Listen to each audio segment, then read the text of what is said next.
दुभत्या बाळंतिणीची कामवासना. स्मिताला बाळ होऊन 1.5 महिना होत आला होता. तिला आता सासरला जायचं होतं. तिचे पती तिला न्यायला येणार होते.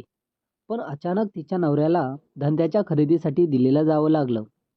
तिचे सासू सासरे तिला घ्यायला येऊ शकणार नव्हते. तसेच तिचे आई वडील सुद्धा प्रवास करण्यास सक्षम नव्हते. त्यामुळे त्या दुभत्या बाळंतिणीला आता एकटीलाच सासरी जावं लागणार होतं. ट्रेनचं रिझर्वेशन काही मिळालं नाही. सीझन चालू असल्याने बसचंही तिकीट मिळणे कठीण होतं. तेव्हा तिच्या बाबांच्या मित्राने कसं तरी एका लक्झरी कोचमधील सीट बुक करून दिली. प्रवास 16 तासांचा होता, जो तिला एकटीला आपल्या तानुल्यासोबत करणं भाग होतं. सायंकाळी 6:30च्या सुमारास स्मिता आपल्या बाळासोबत लक्झरी कोचमध्ये बसली. तिचे वडील तिला सोडायला बस स्टॉपवर आले होते. बस सुरू होताच त्यांनी तिला निरोप दिला. लक्झरी कोचमध्ये सीटच्या बाजूला पडदे लावले होते. ते बघून तिची बाळास दूध पाजायची चिंता दूर झाली. नुकतीच बाळंत झाल्याने स्मिताच्या गोऱ्या चेहऱ्यावर तेज आलं होतं. ती 27शीतली एक नवविवाहित होती. हे तिचं पहिलंच बाळंतपण होतं. तिचे स्तन दूध भरल्याने चांगलेच भरीव आणि वजनी झाले होते. ब्लाऊजवरूनही तिच्या पुष्ठवक्षांचा आकार दिसू लागला होता. तिच्या पोटावर आता वळी पडली होती. तिचं गंडस्थळही उठावदार बनलं होतं. एकंदरीत स्मिता चांगलीच प्रलोभक दिसू लागली होती. त्यामुळे मर्दांची नजर आता तिच्यावर खिळू लागली होती. स्मिताच्या प्रवासाला 1.25 तास होत आला होता. बस एका थांब्यावर थांबली आणि तिला एका अवघड स्थितीला सामना द्यावा लागला. एक 30शीतला तरुण बसमध्ये चढला. त्याच्याकडे जे आरक्षित केलेलं तिकीट होतं ते स्मिताच्या सीटचं होतं. स्मिताच्या वडिलांच्या मित्राने स्मिताची सीट आरक्षित करताना काहीतरी गडबड केली होती. त्यामुळे 2 प्रवाशांसाठी एकच सीट आरक्षित झाली होती. बस पूर्णपणे भरली होती. त्यामुळे वाहकाने त्या दोघांनाही ती पडदाबंद सीट वाटून घेण्यास सांगितली. त्या दोघांचाही नाईलाज झाल्याने ते सीट वाटून घ्यायला तयार झाले. सीट बरीच मोठी असल्याने ते दोघे आरामात बसू शकणार होते. थोड्या नाखुशीतच स्मिताने त्याला जागा दिली. स्मिताच्या तेजस्वी रूपाने त्या तरुणाला भाळून टाकलं होतं. तो तिचं रूप अगदी फुटभर अंतरावरून आपल्या नजरेत भरून घेत होता. तिच्याजवळ असलेलं तान्हुलं बघून त्याला खुशी झाली. कारण त्याला खात्री होती की बाळाला स्तनपान करताना थोडंसं तरी त्याला तिच्या उन्नत स्तनांचा साक्षात्कार होणार होता. म्हणून थोडा वेळ गेला आणि तो तिच्याशी बोलायला लागला. तसेच त्याने तिच्या तानुल्याला प्रेमाने खेळवलं. बोलण्यावरून स्मिताला तो तरुण सुस्वभावी वाटला. परिणामी तिच्या मनात असलेली त्याच्याबद्दलची नाखुशी आता दूर पळाली होती. आता तीही त्याच्या गप्पांमध्ये हसतमुखाने साथ द्यायला लागली. सीट बरीच मोठी असल्याने भरपूर जागा होती. म्हणून त्या तरुणाने तिला पाय मोकळं करून निवांत बसायला सांगितलं. तिच्याही पायांना एवढा वेळ बैठक मारून बसल्याने मुंग्या आल्या होत्या. तिने लगेच पाय सरळ केले. आता दोघांचेही पाय एकमेकांच्या मांड्यांना स्पर्श करत होते. त्यामुळे त्याला स्पर्शसुखाचा आनंद लाभत होता. त्यामुळे तो चांगलाच सुखावला. तो आपले डोळे अर्धवट मिटून तो स्पर्श अनुभवत होता. इतक्यात बाळाने थोडी वळवळ केली. तिने तानुल्याला स्तनपान करण्यासाठी आपला ब्लाऊज खोलून वर सरकवला. तेव्हा त्याला तिच्या उजव्या दूधकुंभाचे दर्शन घडले. तिने साडीचा पदर बाळाच्या डोक्यावरून घेतला. पण तो पदर तिच्या स्तनांना अर्धवटच झाकत होता. ते बाळ तिचं स्तनपान करत होतं आणि हा तरुण आपल्या डोळ्यांनी तिचे निप्पल्स टिपत होता. गोऱ्या मांसांवर आलेलं काळेभोर कडक असं स्तनाग्र आणि त्याभोवती पसरलेले काळ्या रंगाचं कृष्णविवर अतिशय मनमोहक आणि कामभावना चावळणारच होतं. त्या दुभत्या बाळंतिणीकडे तो तरुण लैंगिकदृष्ट्या आकर्षित झाला होता. काही वेळाने बस धाब्यावर थांबली. एव्हाना बाळाचं स्तनपान करून झालं होतं. तिने वर केलेला ब्लाऊज खाली सरकवला. तिच्या ताज्या दुधाने तिचा ब्लाऊज ओला झाला होता. सर्व प्रवाशांसहित ते दोघेही खाली उतरले. जेवण आणि इतर विधी आटोपल्यावर बसचा समोरचा प्रवास सुरू झाला. आता 9:30 वाजत आले होते.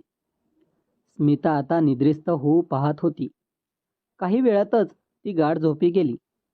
त्याचा पाय आता तिच्या साडीत इतका खोल घुसला होता की एका हेलकाव्यात त्याला त्याच्या पायाच्या तळव्याला तिच्या चड्डीत असलेल्या पुचीचा स्पर्श झाला. त्याचबरोबर ती शहारली. तो तरुणही थोडा घाबरला, पण ती गाढच झोपलेली होती. ते पाहून तो त्याच्या अंगठ्याने तिच्या पुचीला दाबू लागला. तो स्पर्श त्याच्या लिंगाला उठवून गेला. तो हळूहळू तिच्या योनीला दाबत असताना आपल्या लिंगालाही हाताने दाबू लागला. एवढ्यात स्मिताचं बाळ रडलं. त्याच्या आवाजाने स्मिता उठली. ती एकदमच उठल्याने त्याला त्याचा पाय तिच्या साडीतून बाहेर घेता आला नाही, म्हणून त्याने झोपेतच असल्याचं नाटक केलं. स्मिता चटकन तानुल्याला कुशीत घेत ब्लाऊजवर सरकून दूध पाजायला लागली. बाळ दूध पित असताना तिला जाणीव झाली की त्याचा एक पाय तिच्या दोन्ही पायांच्या मध्ये साडीत घुसला आहे. तिला कळलं की तो पाय चुकीने इतक्या आत घुसणे शक्यच नाही. त्याने तो मुद्दामूनच घुसवला असल्याचं तिने ताडलं.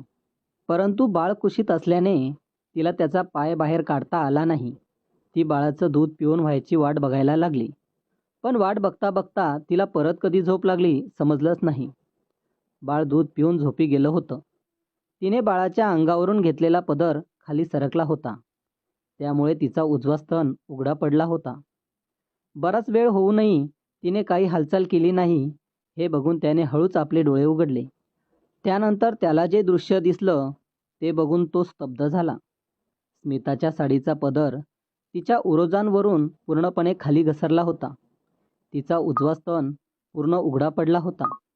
तिच्या गोऱ्या वक्षांवरचं काळं स्तनाग्र पूर्ण सुस्पष्ट दिसत होतं. तिच्या उघड्या गोऱ्या छातीवरचं लटकणारं तिचं मंगळसूत्र फारच विलोभनीय दिसत होतं. तिचे ओठ रसदार होते. त्या दुभत्या बाळंतिणीचं मादक रूप तो बेभान होऊन डोळ्यांनी प्यायला लागला. मग तो आपसुकच तिच्याकडे वळला. तसा त्याचा पाय पूर्णपणे तिच्या चड्डीला चिटकला. तिच्या पुतीवर त्याचा पायाचा दबाव पडत होता. ती आताही गाढ झोपेतच होती. तो तिच्या जवळ गेला आणि त्याने तिचे रसदार ओठ, बंद नयन, गोबरे गाल, रेखीव नाक, तिचा गोरा गळा, 2 मावांमधील दरी आणि त्यात पहुडलेलं मंगळसूत्र असं सर्व काही निरखलं. त्याने खाली वाकून तिचं स्तनाग्र आपल्या ओठात घेतलं. स्मिता गाढ झोपली होती, तरीही तिच्या नाजूक भागांवर झालेल्या मर्द्याच्या स्पर्शाला तिच्या शरीराने प्रतिसाद दिला. तिच्या तोंडून हलकी सुस्कारी निघाली. तो हळूहळू तिचं स्तनाग्र चुसायला लागला. तिच्या शरीरात कामोत्तेजना निर्माण व्हायला लागली. तिचे ओठ थोडेसे उघडले आणि ती सुस्कारे सोडू लागली. तिचा श्वासोच्छ्वास जड होत चालला होता. त्याने थोड्या जोरातच तिचं स्तनाग्र चुसलं आणि त्यातून दूध पाजरायला लागलं. तो तिचं दूध खेचून प्यायला लागला. तशी तिला जाग आली. तिचं स्तन एक परका मर्द चुसत आहे हे बघून तिने त्याला दूर सारलं. पण काम बेधुंद झालेल्या त्या तरुणाने तिचा चेहरा धरला आणि तिचे लाल चुटूक ओठ चुसू लागला. स्मिताला त्याला विरोध करायचा होता, पण त्याचे ओठ तिच्या ओठांशी जुळताच तिच्यामधल्या स्त्रीने त्या चुंबनाला नकळत आपलेसे केले. चुंबन करता करता त्याने तिच्या ब्लाऊजचे बटणे खोलले आणि दुसरं स्तनही उघडं केलं. तिच्या तोंडातील रस पिऊन घेतल्यावर तो तिच्या दोन्ही माऊ एका पाठी एक चुसायला लागला. त्याने तिचे वक्ष हातांनी दाबून धरले होते. मर्दाच्या तिच्या वक्षावरच्या झालेल्या स्पर्शाने तिच्यातील कामवासना भडकली होती. मागच्या काही महिन्यांपासून तिचं शरीर पुरुषी स्पर्शाला मुकलं होतं. त्यामुळे आपसुकच ती त्याच्या स्वाधीन झाली. बसच्या त्या पडदाबंद कॅबिनमध्ये ती आता कामसुख भोगण्यास आतुर झाली होती. अगोदर त्या तान्हुल्याने पूर्णपणे तिचं स्तनपान केलं नव्हतं, त्यामुळे तिचे दुधकुंभ भरलेलेच होते. तो तिचे दोन्ही माऊ चुसून ते रिकामे करायला लागला. तिचं गोड दूध प्राशन केल्यावर आता त्याला तिचं कामरस चाखायचं होतं, जे त्याला त्या दुभत्या बाळंतिणीच्या योनीतून मिळणार होतं. त्याने तिची साडी तिच्या कमरेपर्यंत वर नेली. ती आपले गुडघे वाकवून आपल्या नितंबावर बसली होती. तान्हुल्याला त्याने आपल्या जागेवर झोपवलं. मग त्याने तिची चड्डी खेचून तिच्या पायांबाहेर काढली. त्याचबरोबर तिची पुदी उघडी झाली. घरी गेल्यावर तिला आपल्या पतीशी संभोग करायचा होता, म्हणून तिने पुदीवरचे केस काढून चिकणी करून ठेवली होती. पण त्या चिकण्या पुदीचा आस्वाद आता एक परपुरुष घेणार होता. तो त्या दुभत्या बाळंतिणीची कामसुखाला आतुरलेली पुदी चाटू लागला. तसं तिच्या पुदीतून कामरस पाझरू लागलं. ते त्यानं चाटून घेतलं. मग तो विवस्त्र झाला आणि त्याने आपला लवडा तिच्या पुदीवर घासला.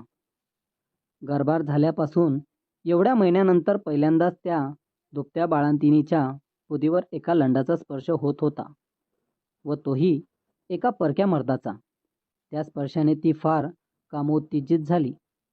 तिची गांड आपसुकच समोर आली आणि त्याचा लवडा तिच्या पुदीत सामावला. लंड पुदीत घुसताच ती अत्यानंदाने विव्हळली. स्मिताने त्याला आपल्या जवळ ओढले. ती त्याच्या भरदार पाठीवरून हात फिरायला लागली. तिचे नग्न दुधाने भरलेले माऊ त्याच्या छातीला दबले. तिने दोन्ही पाय तिच्या डोक्याकडे फाकले होते. तो तिच्या पुदीवर हळूहळू धक्के मारायला लागला. तसं तिच्या तोंडून मादक सुस्कारे निघायला लागले. तिला झवताना तो तिच्या ओठांवर, गळ्यांवर, खांद्यावर चुंबन करत होता. तो अतिशय आवेगात तिला झवत होता. त्या आवेगातच त्याने तिच्या गांडीखाली हात नेऊन तिला उचलून आपल्या मांड्यांवर बसवलं. त्याचा लंड अजूनही तिच्या पुदीतच होता. तो आपले पाय फाकवून बसला होता आणि स्मिता त्याच्या लंडावर बसली होती. तिचे दोन्ही पाय त्याच्या कमरेच्या एक एक बाजूला होते. तिने त्याच्या गळ्यात हात घातला होता. तो तिच्या गांडीला धरून दाबत होता आणि ती आपली गांड खाली वर घेऊन झवत होती. त्याचं लिंग पूर्णपणे तिच्या पुदीत अगदी खोलवर घुसलं होतं. तिच्या धक्क्यापुढे त्याचा टिकाव लागला नाही आणि त्याने तिला घट्ट पकडून तिची गांड खाली दाबून धरत त्याने भळभळ आपलं वीर्य तिच्या पुदीत रिकामं केलं. अगदी त्याच वेळी त्या दुभत्या बाळंतिणींनीही आपलं कामरस सोडलं. दोघांनाही चांगलाच घाम फुटला होता. ते बराच वेळ एकमेकांना बिलगूनच होते. पण नंतर त्याची धुंदी उतरली आणि नंतर ती बाजूला होऊन तिने साडी नीट केली. ती आता चांगलीच थकली होती. त्या थकव्याने ती परत समाधानाने निद्रिस्त झाली. सकाळी जेव्हा तिला जाग आली तेव्हा तिचं गाव आलं होतं. रात्री जे काही घडलं त्यावर त्या सुस्वाभी दुभत्या बाळंतिणीला विश्वासच बसत नव्हता. पण त्याचा तिच्या चेहऱ्यावर किंचितही पश्चाताप दिसत नव्हता. अशाच नवनवीन चावट कथा ऐकण्यासाठी प्रेम पाखरू या चॅनलला सबस्क्राईब करा. धन्यवाद.